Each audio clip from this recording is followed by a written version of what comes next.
Okay, I'm back, and now we want to do a review of lesson number 10 on planetary geology. Now, you want to pay really close attention to this review because a lot of the stuff in this lesson you will have covered in your lab.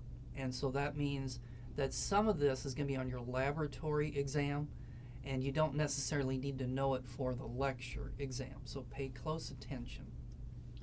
So this is going to be chapter 7 out of your textbook. And let's start off by talking about what kinds of materials do we have to work with. So the first column tells you all of the different elements that are found in outer space. Now you only need to know about the hydrogen and the helium. So 99% of outer space is composed of hydrogen and helium. Then let's take a look at the elements that are found inside the Earth. And you notice the hydrogen and helium are gone because they're very light gases and the Earth wasn't able to hold on to them. So that leaves us with iron and oxygen as being the two top elements found inside the Earth. Okay, now let's talk about the crust, and you'll notice that the iron is missing or greatly reduced. And that's because that iron sank to the core of the Earth. So the Earth still contains a whole lot of iron, it's just that it's in the core. Now there is iron also in the crust, but just not as much. So that leaves you with the two top elements found in the crust is going to be the oxygen and the silicon. This is going to be very important because oxygen and silicon go together to make silicate minerals. So the building blocks of Earth's rocks in the crust are going to be the silicate minerals, and they're going to be composed of silicon and oxygen. Okay, don't worry about the composition of the moon. So don't worry about that. Here's just a summary showing you what elements is inside the Earth's crust. And again, notice oxygen and silicon are amongst those. Okay, you do need to know what the definition of a mineral is. So a mineral is the basic building block of rocks, and that's about all that you need to know. Now underneath there it gives you properties of minerals. Now you're going to need to know that for the laboratory exam, but not for the lecture exam. Okay, I would like for you to know about the silica tetrahedron. And so the idea that silicon, because it's in column number 4 of the periodic table, means it's got 4 outer electrons. And then those 4 outer electrons can hook onto other elements, and they can make chains, they can make sheets, and they can also make 3-dimensional structures.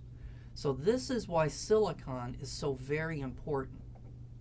When we talk about life, carbon, which is also in column number 4, is going to be essential to life because it also has 4 valence electrons.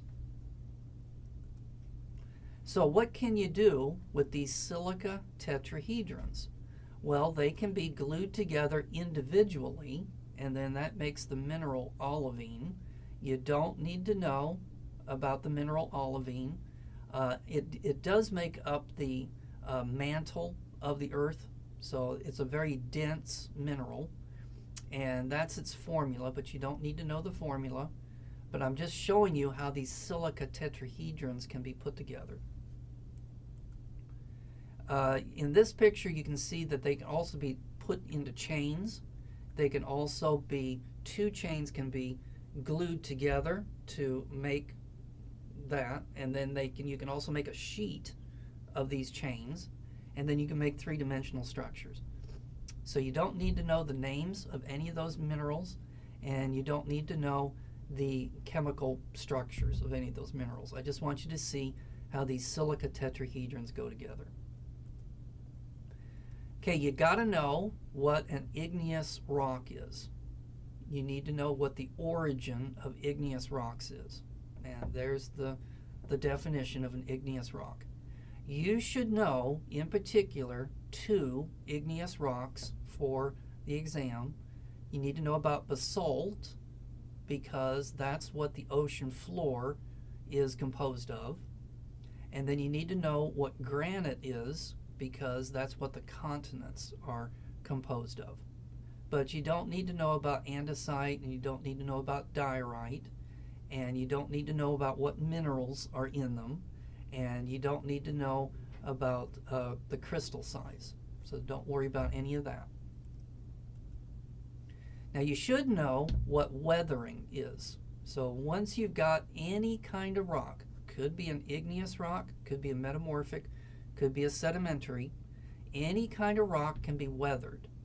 And there's 2 kinds of weathering. So I would like for you to know the difference between physical weathering and chemical weathering. So in physical weathering, all that happens is the rock breaks apart into smaller rocks. It's still the same rock. It's just smaller. On the other hand, in chemical weathering, what happens is it's chemically altered, and so the rock tends to change its composition. So I think I would like for you to know about that acid can dissolve calcite, because after all, that's where caves come from. So I would like for you to know about that kind of chemical weathering. So then once you have weathered your rock, you end up with sediments. And then those sediments are then transported normally to a lake or an ocean, where they settle to the bottom and then are cemented or compacted together to make sedimentary rock. I would like for you to know where limestone comes from. So you don't need to know all of these chemical reactions, but you do need to know carbon dioxide gas mixes with ocean water, and then through a chemical reaction it turns into calcite, which precipitates to the bottom, and then it makes limestone. So you should know that for the exam. Sedimentary rocks. So I would like for you to obviously know limestone. So that is one sedimentary rock that you should know. And it's made of the mineral calcite.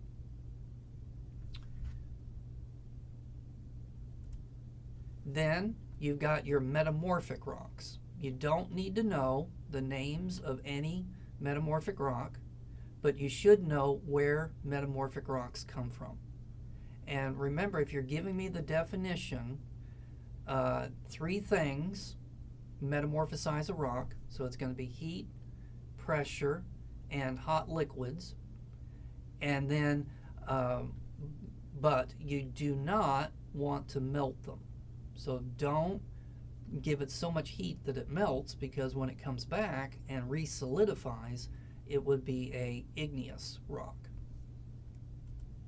So here's the rock cycle. You should know the rock cycle. So if I say take a sedimentary rock, how would you turn it into a metamorphic rock? If I said here's a metamorphic rock, how would you change it to a sedimentary rock? If I said here's a sedimentary rock, how would you change it to an igneous rock? So that's called the rock cycle. All right, let's take a break, and when we come back, we'll do part 2 of this lesson, and we'll talk about why the inside of the Earth is hot.